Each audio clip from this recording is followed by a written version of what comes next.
Монголын нийгмийг донслогсон нэгэн аимшиг тэрэг 2024 оны 6 дугаар сард гарч өнөөдөр шудраг эзний төлөөх тэмцэл үргэлжилсээр байна. Ердөө 2-7 хоногийн зайтай хоёр эмэгтэй харгас хэрцгийгээр амь насаа алдсан нь олон нийтийг цочирдуулж, хууль хяналтын байгууллагын хариуцлага, тогтолцооны сул талыг ил болгосон юм.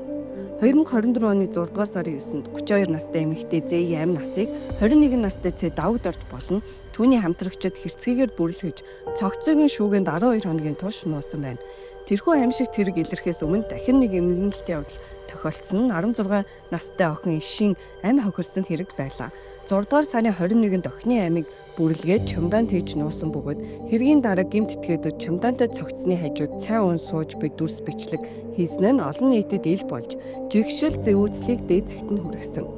Мөрдөн шалгалтын явцад 21 настай Цэ давагд орж насанд хүрээгүй гэхээ их сайхан нар гол буруутан болох нь тогтоогдсон.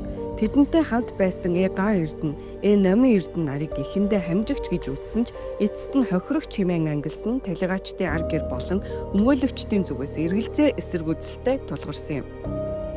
Цэ давагд орчид хүн амны хэрэг болон хүн хулгайлах зүйл ангаар яллах дүгнэлт үйлдсэн ч мөрдийн шалгах ажиллагааны алдаа зөрчлийн улмаас хэрэг буцаж удаа дараа хойшлогдсон.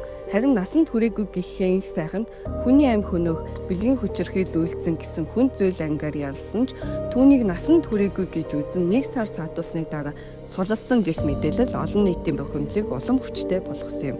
Хамгийн харамсалтай нь хэргийн өмнө 16 настай охин Иш цагдаагийн газар ирсэн ч хамгаалалт авч чадалгүй буцсан явдал байлаа. Охин гар утсаа буцааж явахаар гэмт этгээдүүдийн байр руу очиж явцгаанд сэжиг авсан таксины жолооч охиныг цадаа түлээлгэж өгсөн байдаг. Гэвч жижүүс цагдаа нар охины ар гэртэй холбох, хамгаалах арга хэмжээ авалгүй явуулсан нь өнөөдөр хүртэл олон нийтийн дунд энд гарах боломж байсан уу гэх асуултыг үлдээжээ. Хэрэг гарснаас хойш 1 жил хагасын турш талигаачдын ар гэр шудраг ёс нийхэн тэмцээр ирсэн.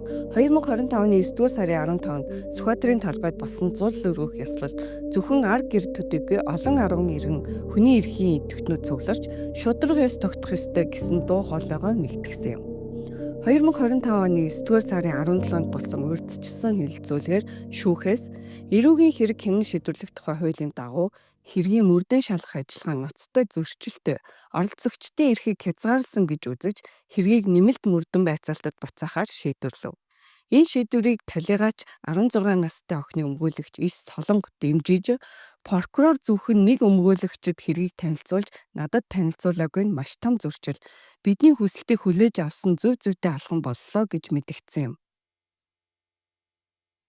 Харин 16 настай охины ээж "Миний охин босоод ирэхгүй. Гэхдээ би шудраг шийдвэр гаргаасаа гэж бодож байна. Гин буруутай хүмүүс гимэн үлээх ёстой. Миний охин онц хэрцгийгээр амиа алдсан. Би тэр зургийг тартагтаа тулаад л тавьсан. Ам гуйж байсан нь ямар байсныг төсөөлөхөд ч хэцүү" хэмээн сэтгэл сэмлэн мэдээлэл хийв.